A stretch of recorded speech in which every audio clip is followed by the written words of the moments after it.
Yeah. Oh, really? Big time.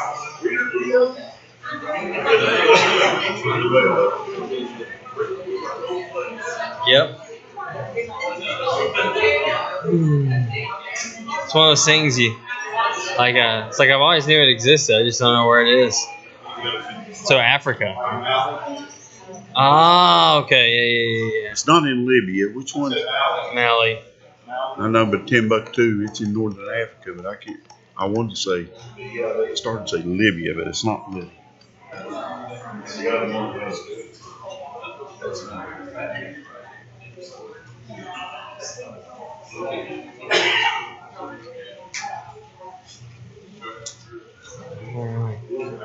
Oh, we're waiting on you. We're not starting without you. Yeah. Just waiting on you. That's right.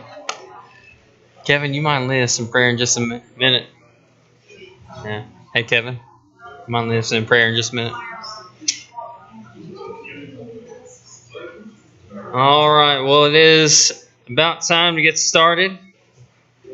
And we're going to go ahead and we're going to go to God in prayer. We asked Brother Dixon if he would do that for us, and then we'll jump into class. Our Heavenly Father, we come before you, close of another day, thanking you for the many blessings of life that you bestow upon us. We thank you, Father, for this time to come and purchase the bread of life, to study from your word, and we pray that our study tonight be beneficial to all of us. Bless those who are sick and unable to be here tonight.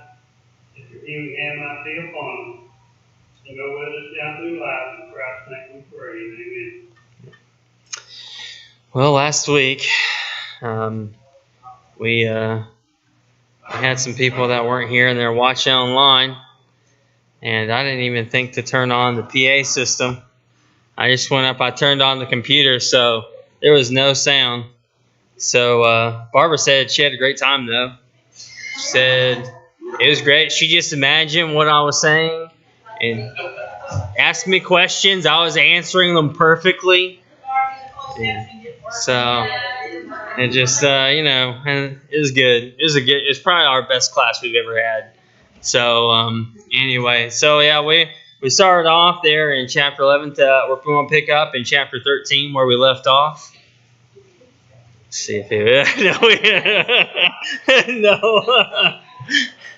Feel like, well, how many verses did you cover last week? Yeah, we just read through it. We're like, just no. All right. So, we did get down to verse 11, and well, I guess a little past that, but I want to go back and just verse 11 and verse 12 quickly. But so by faith, even Sarah herself received power to receive seed when she was past age, since she counted him faithful who had promised. Wherefore also there sprang one of him, and him as good as dead, so many as the stars of heaven in multitude, and as the sand which is by the seashore innumerable. So going back to this, they were both of old age, and that's part of this. Him as good as dead. They were old people. They were old people, and I don't say that to pick on anybody who considers himself old people, but these were old people, and let's just think Ray for a little bit, I'm just going to pick on Ray since he's the oldest one here, but, Ray, would you like to go ahead and have a child, about this age? Does that sound good? Yeah, all right, well, suit yourself, okay? Yeah. But that it's and it's funny, too, when you think about this, just that from a parenting standpoint, they had help. We know that they had help. Abraham, very wealthy. So had a lot of people that could help out and do things for them. But man, even so, I still think, look, I am just 37 years old. I know young people think that I'm really old. I don't think I'm old yet, I don't think that. And I know that you don't. You look at me and you're like, just, think that, oh, that cute little boy up there trying to preach, that's pretty sweet. And then, but I'll tell you right now, 5 kids and Titus especially, man, I'm tired. I know Autumn's tired, and I'm just thinking, you get up in your years and you have a little kid running around, that is tiresome for sure. Verse 13. So these all died in faith. They were caught up here. These all died in faith, not having received the promise, but having seen them, greeted them from afar, and having confessed that they were strangers and pilgrims on the earth. For they that say such things make it manifest that they are seeking after a country of their own. So, these that we already talked about, these people, they all died in faith, and they did not receive the promise. They were told about the promise, but they did not get to receive the promise, and they were able to see it afar off. It greeted them afar off. But they themselves also consider themselves just strangers to this world. That's a common theme, throughout the scriptures. The people of God feel strangers in this world. They're pilgrims. We're not here. This is not our home. Some people, they're going to work their entire lives, and they're going to buy their house, and they're going to work in. Maybe they're blessed with a good job and be able to stay in one place. They get that 30-year mortgage that everybody wants to push out these days, and they for 30 years pay that thing, and then they pay it off, and maybe they save up for retirement, and they've got all these things, and they work for that, and then that's it. That's a sad ending, really, for people, because you think about spiritual things are so much better. You're going to end with a house, that's it. You're going to die, and all you did, you worked for that house. We're working for something so much better. Yeah, well, we're going to, have some of those things as well as some people of the world, would focus on. We're going to have those houses and things like that. But, this is, yeah. Living in here. Yeah, we're not worried about this place here, because all this is going to be destroyed one day.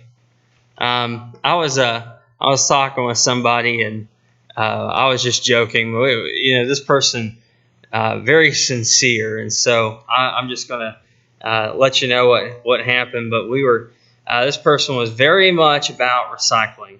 You need to recycle. You need to recycle.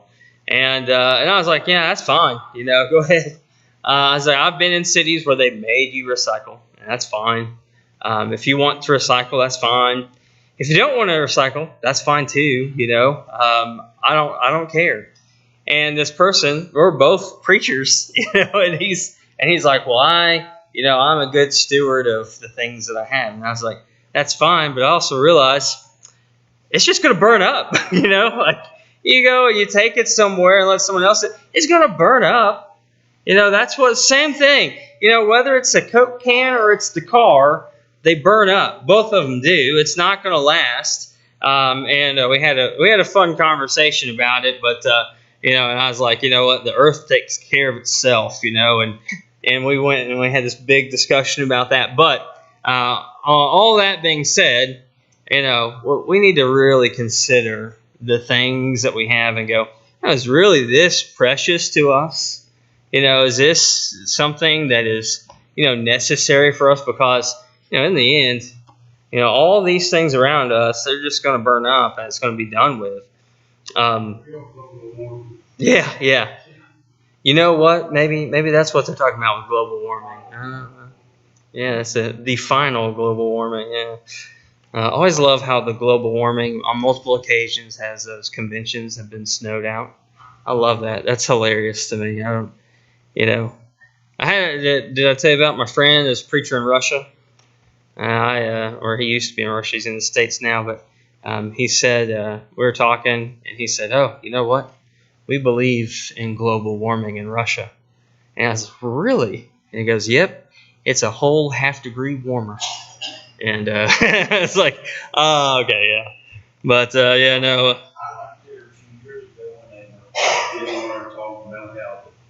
the poles, the north and south poles were shrinking, and their research ship got dammed up for over a year, frozen down. Yeah, yeah.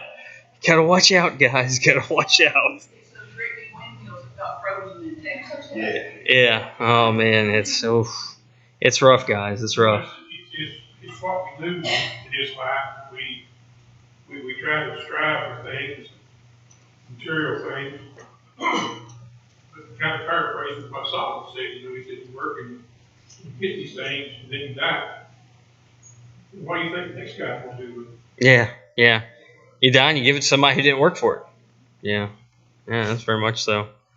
Going back into this passage and talking about what these people that have been mentioned before, they didn't receive the promise, but they believed in the promise, and they fulfilled their part in helping that to come to fruition.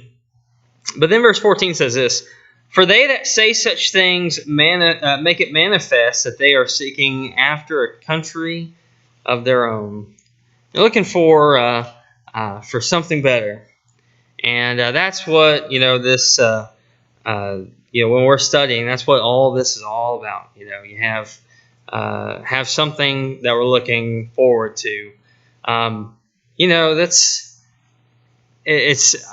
You remember growing up, and maybe it was a holiday, and you go to let's say your grandparents' house, and your grandmother cooks this nice meal, and then at the end there's some just very nice dessert that you would get. I remember back when I was growing up, my grandmother, she made this chocolate delight, and everybody liked it. And after dinner, we were going to have chocolate delight. And so, what you do is you eat, but what do you do when you know that something better is coming along? You go, I want to save a little room for that dessert. I want that. Might even just think about with a general meal, like if you know that you're hungry, but dinner's not too far away, you're not going to go and eat a bunch of stuff because something better is coming. And so you might have something little and then go on. You think about all the things of this world, they're nothing in comparison. And they're nothing in comparison to what is to come. And so, you know what? We need to just look for what is better, that thing that's better. Moving on. Does anybody have any comments or questions before we go to verse 15? All right. And if indeed they had been mindful of that country for which they went out, they would have had opportunity to return. So they could have gone back home. But they went looking for the better country. They're looking for that better place, and they could have gone back home. But verse 16, but now they desire a better country, that is a heavenly. Wherefore God is not ashamed of them to be called their God, for He hath prepared for them a city. So you're looking for that better country, and then it's the heavenly country, that heavenly place. And then it says, wherefore God is not ashamed of them to be called their God, for He hath prepared for them a city. That's what we're working toward. Sometimes I'll hear people talk about this, and they'll do this in really preaching circles, and they'll talk about not getting very emotional with what is being said. I disagree with that. I think that there is a fair amount of emotion in serving our God. There is a good deal of that, and people sometimes they get on that emotional high, and we probably don't want to get to that point. We want people to be level-headed and understand what's going on. But we need to be pulling at our own heartstrings and knowing how to do that, and reminding ourselves of what we're trying to do. They will tell you that if you want to set a goal, you have a constant reminder of what that goal is. Maybe it is that you want to go travel to some place. Maybe let's just pick a place. You want to go to Rome. You want to go see the beauty of Rome. And so you're saving up, but you know you got to be disciplined. And so you come up with a plan, and then you're constantly reminding yourself of that plan. And so what you do is you maybe on your mirror where you get ready, you put a picture of like the Colosseum. I want to go and see that. And so you keep reminding yourself of your goal. And it's kind of hard for us to do that when we think about heaven, right? We don't have a picture of heaven. We need to keep reminding ourselves, how do we do that? How are we going to keep reminding ourselves of, studying the Word of God? You know what? Coming here and being with brethren and hearing God's Word taught, those things are important. Those things are absolutely necessary. That scripture there does not sound like it's going to be like renovated earth. Yeah, no. God is prepared. He's already prepared that city. Yeah, I think this next week. I think it is next week. I'll have to check the dates, but the Lubbock Lectures in Texas, they are doing an entire lectureship on the renovated earth stuff. So it should be good. It should be very good. Against it, by the way, biblical view of these things. I tell you what, just as a side note, since that was brought up in class about, there are a lot of people teaching that what's going to happen is, the earth is going to be renovated, and it's, we're standing in heaven, basically. That's West Virginia is almost heaven. It's not heaven, okay, guys? Almost. It's not quite there, all right? Yeah. Yeah. Yeah, because it's going to blow this out of the water for sure. But there are a lot of people teaching right now that that they're just going to God's just going to renovate the earth. It's going to remodel it for us. Yeah. I'll tell you what, that's scary for a couple of reasons. It's scary because number one, there's no biblical backing to that. People are teaching that anyway. That's a Jehovah's Witness doctrine, But the problem is what's going to happen 10 and 15 years from now with those preachers? They're going to be teaching stuff like full-blown Calvinism and things like that. Just ridiculous stuff. There will be no end to the ridiculousness. They'll get away with this ridiculousness, and they'll see they can get away with other stuff. And we need to be praying about those things and make sure that we are on top of our game as well, making sure we're understanding the truth, and that we don't let anybody try to shovel that garbage our way. Verse 17.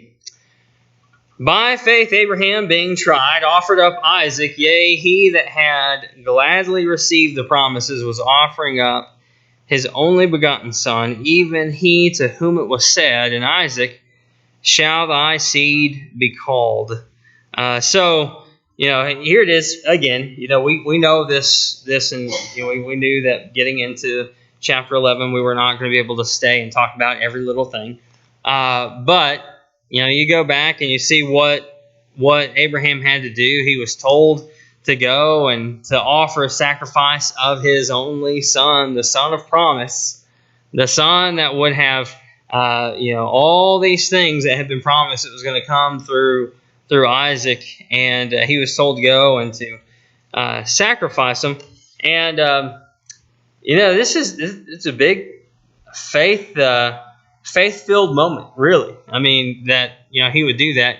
Now, when you go back and you look at it, you don't really see all the details, but we get an extra detail here in Hebrews.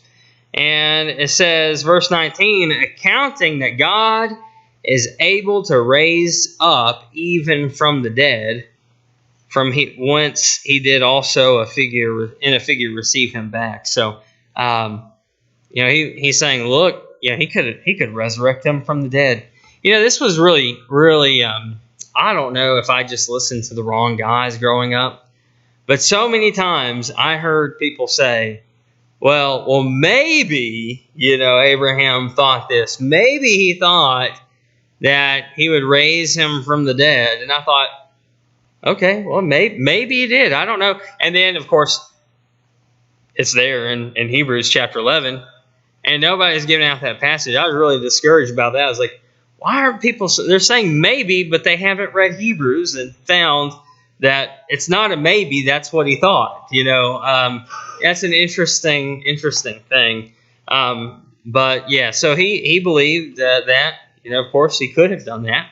He very well could have done that, but, of course, that was not in his plan. Verse 20. By faith, Isaac blessed Jacob and Esau, even concerning things to come. By faith, Jacob, when he was dying, blessed each of the sons of Joseph and worshipped, leaning upon the top of his staff. So, not going back in and talking about all this stuff, but of course, these blessings were given out, and even there's controversies with these blessings. The oldest and youngest both times are reversed as far as who gets the blessing. And it's an interesting thing. Even Joseph, when he's bringing his sons to be blessed by his father, he puts them in the right spot, even to be blessed. The older on the right hand, and then what happens? His father then goes like this. And, it's interesting, but all this is said to have been done by faith. Those equals that Ephraim and Manasseh were actually given the status of Jacob's sons because they actually became the leader of tribes. Yeah. There's no tribe of Joseph, but there's a tribe of Ephraim and the tribe of Manasseh. Yeah, I don't know how many times I've had to explain that because when you start looking at some places, you'll see talk about the 12 tribes, and then there'll be 13, and then people are like, what? What is going on? Well, Ephraim and Manasseh are Joseph's, and they're split. They're really the one. And so, I don't know. That's an interesting concept, too, when you start studying it. But, that's right. That's very, very true. Any other comments before we move on? What do you think it means here when it says that he worshiped? We're talking about faith. Jacob worshiped, leaning on top of the staff. Was he thanking God? Was he giving God homage? What do you think this entailed? The priesthood and all that stuff, this was not talking about that. Well, here, let's look up and see if we got a specific mention here.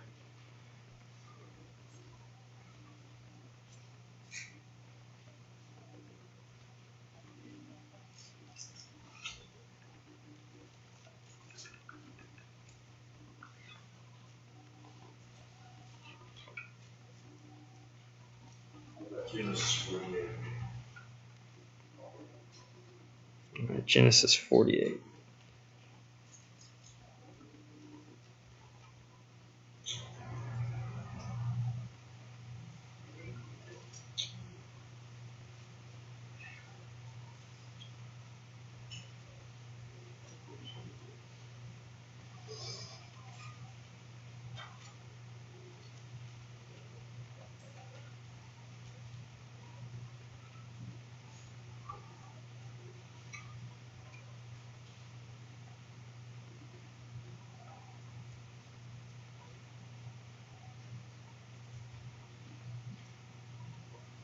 Well, I don't see anything there in Genesis 48. If anybody wants to add anything there, I have always understood that. I never really looked it up. But I've always understood that he was, he was old and decrepit, and still he, was worshiping God. But I don't. You got something? Joseph brought him out from between his knees and bowed himself with his face to the earth.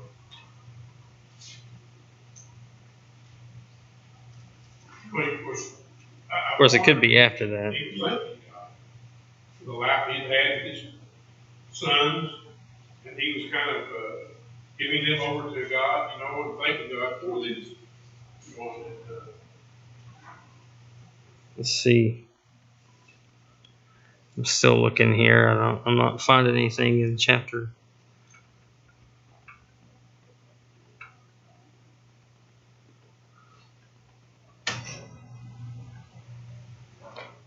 What verse specifically was that in Hebrews? Hebrews 11 what?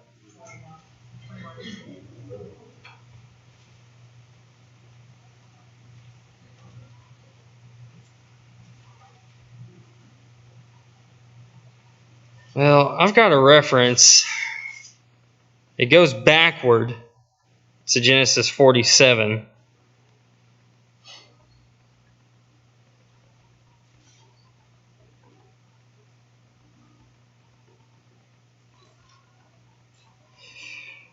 Um, 47:29 through 31. I don't know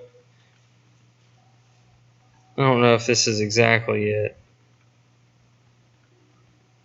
But it says, and the time drew nigh that Israel must die, and he called his son Joseph and said unto him, If now I have found grace in thy sight, put, I pray thee, thy hand under my thigh, and deal kindly and truly with me.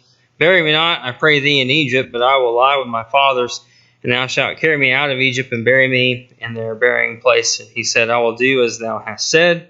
And then verse 31 says, And he said, Swear unto me.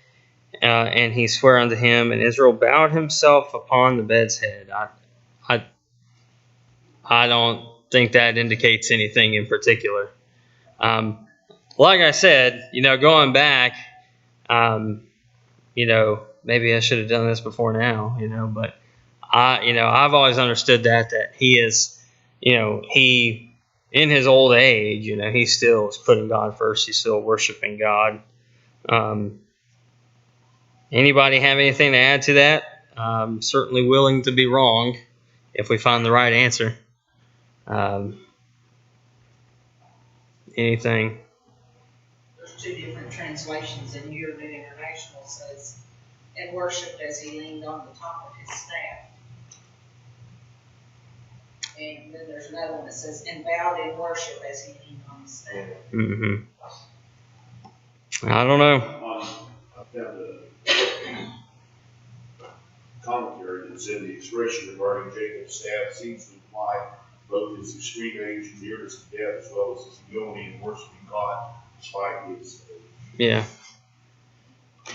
I don't know anything other than that. That's a fancier way of saying what I was thinking. So.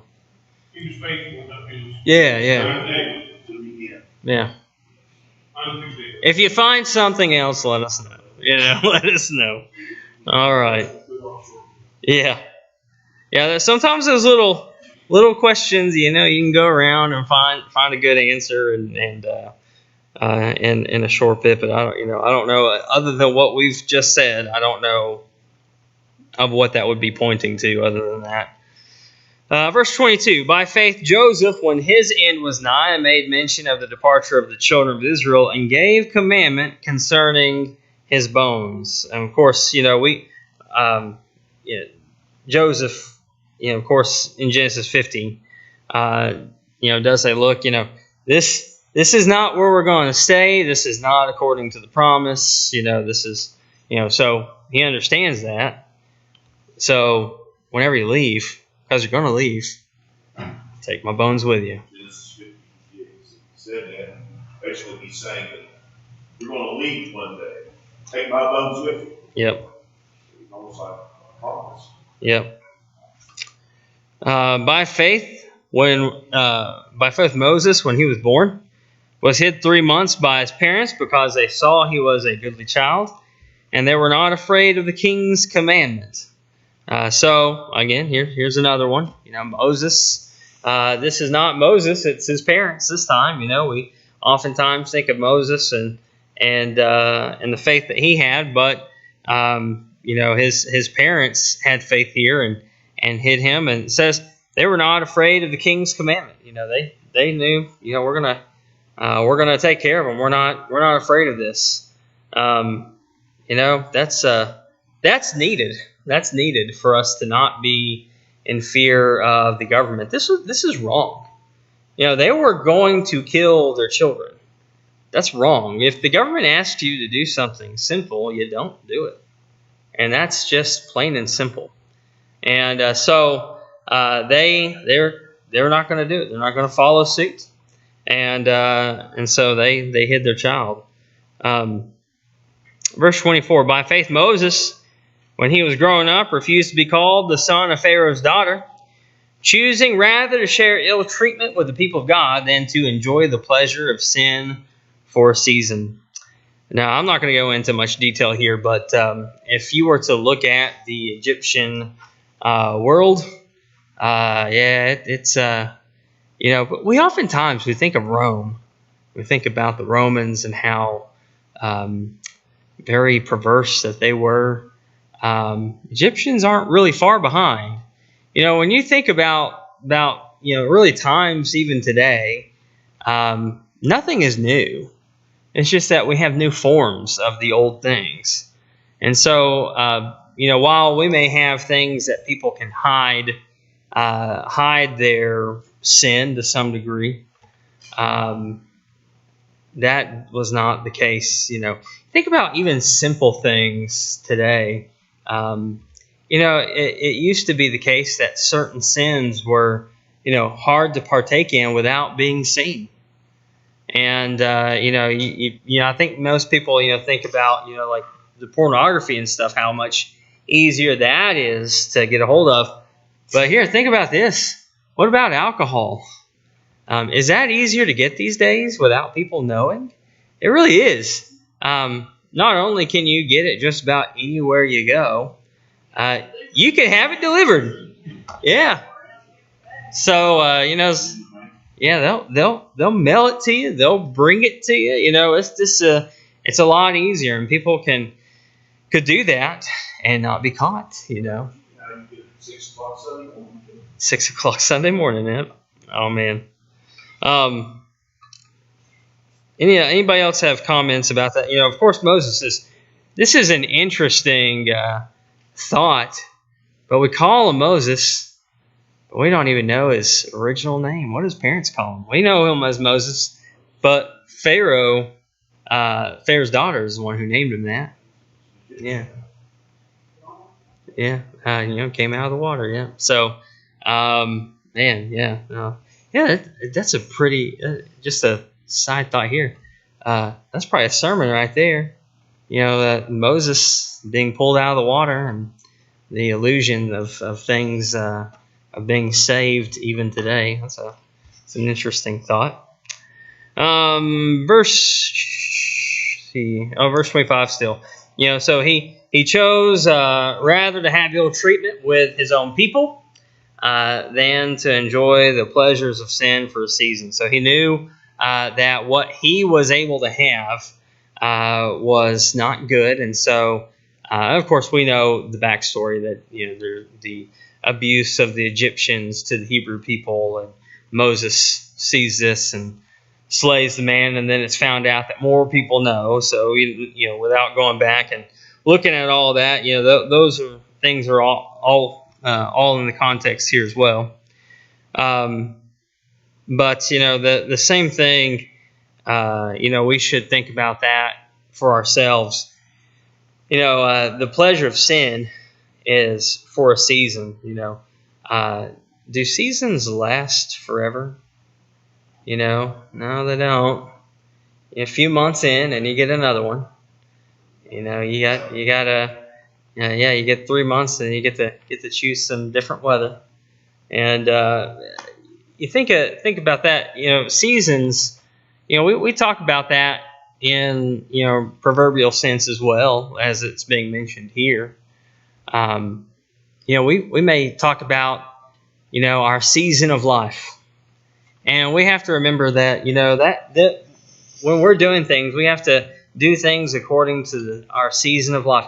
I would love to just go and for Autumn and I to be able to go and do stuff like the Clevelands are doing. I love it. I want to be able to go and travel with my wife. I can't do that yet. That's not a season of life I'm in yet. I've got 5 kids I need to kick out of my house first, and they're not old enough to put on the street, but I love my kids, okay? Don't come after me afterwards. I love my kids. But, I got to think about that when it comes to my season of life. We're not going to get to go on a bunch of vacations and things like that because we're not really there yet. We don't really get to do that yet. When we're thinking about seasons, no matter what, life and just literally, they are fleeting. They pass by. And so, when we're thinking about sin, we need to think about it the same way that Moses did and know, I could enjoy this, whatever this, sin is. I could do that, and it would give me some type of joy because sin, the tempting part is that it is pleasurable, whatever temptation it is for you. And so I could enjoy that, but it's going to be short-lived. When I was, in class, for my master's and looking at all these different, we had all these different counseling videos, and we had to watch these all and take notes on them and things and answer questions about them. And this one guy in particular, I remember this one. They don't always want you to do this, but this was a specific case.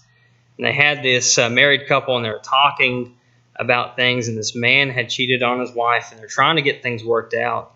And the therapist did something a little bit risky, and he said, how was it? And he's like, well, what? And he goes, you spent the night with another woman. How was that? And he said, well, it was okay. And he's like, could you describe that for me? What does that mean? It was okay. And he said, he's like, really? Honestly? He's like, she smelled like burritos, and I felt guilty the whole time. And I was like, oh, man. The guy, all he can think of is how guilty he felt, and all he could think about was just the negativity of it. He's like, and he admitted it should have been nice, but it wasn't, because all I could think of is I'm betraying my wife. And that when you put things in perspective, when you think, what are the consequences of my actions, then you can make a better decision about doing stuff. If some sin comes up, you can go, oh, that's tempting, but that could keep me away from my God. That has all sorts of repercussions. And I don't want to be involved in that. We got to think about the end result, of what we want, and not think about just the here and now. Any comments before we move on? Verse 26. We don't have but a couple of minutes, do we? We got 2 minutes. Verse 26. Accounting the reproach of Christ greater riches in the treasures of Egypt, for he looked unto the recompense of reward. So, finishing out that thought, you got to look for the end result. What is the reward here? The wages of sin is death. If you sin, then that's death. That's what you're earning. But if you follow God, you get that free gift of God. If you serve Him and you're obedient to Him. Christ is a title to Jesus, isn't it? It's not His name. Yeah. So this could be Christ, Messiah, instead of Christ. Because I doubt Moses knew anything about Jesus, but he did know about the Messiah. Yeah. Christ, the Savior. Yeah. So there are certain aspects of this, and you have to kind of keep things completely in context. It's like going over to Matthew chapter 18, and it mentions the word church there. And sometimes people are like, well, the church didn't exist right there. It was like, yeah, but it did when it was written. So, that's how you understand it. When you see what's going on, you go, oh, okay, I get the greater context here. All right, we'll pick up there next time. I hope you got something good out of class. I know this we had a couple of things come up that I think were pretty good. But anyway, thank you for your kind attention.